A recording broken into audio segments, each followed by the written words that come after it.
జై తెలంగాణ అందరికీ నమస్కారం। తెలంగాణ రాష్ట్రానికి ఉన్నటువంటి ముఖ్యమంత్రి రేవంత్ రెడ్డి నిజంగా చెప్పాలంటే చరిత్రలో ఇది ఒక చీకటి పాలన।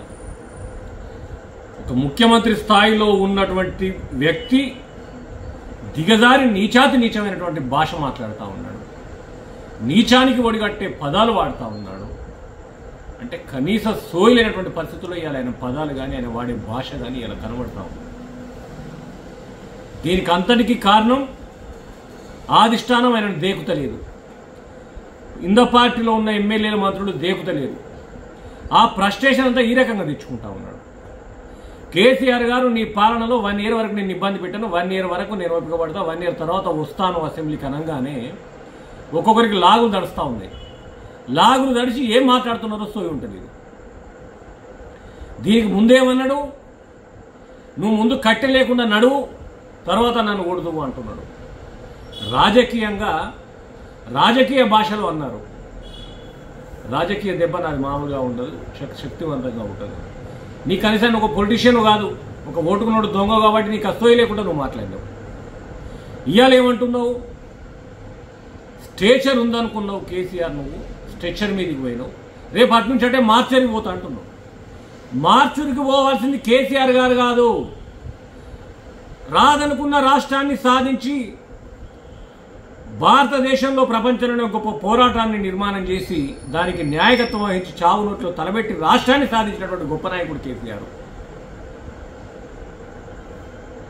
చిన్న రాష్ట్రమైన కొత్త రాష్ట్రమైన రాష్ట్రాన్ని భారతదేశంలో అగ్రభాగాన్ని నిలబెట్టినటువంటి నాయకుడు కేసీఆర్ గారు।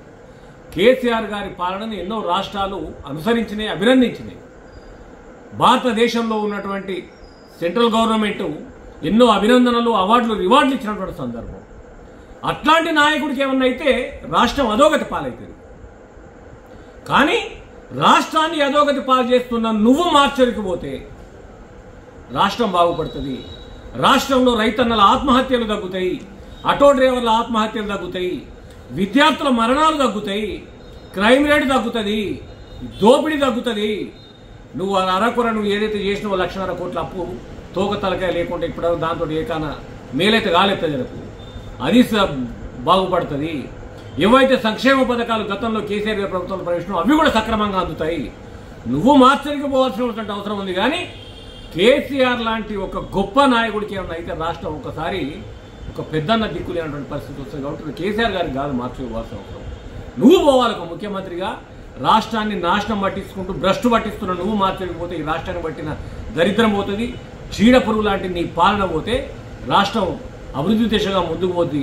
కాబట్టి ఇకనన్నా మేము చెప్తా ఉన్నాం, నీ మానసిక పరిస్థితి బాగలేకపోతే మెంటల్ హాస్పిటల్లో జాయిన్ అయ్యి వైద్యం చేయించుకో, కానీ కేసీఆర్ గారి లాంటి నాయకుని పైన నోరు బారేసుకుంటే అది నీకే మంచిది కాదు, ప్రజలు దాన్ని సహించరుగాక సహించరని చెప్పేసి తెలియజేస్తా ఉన్నాం।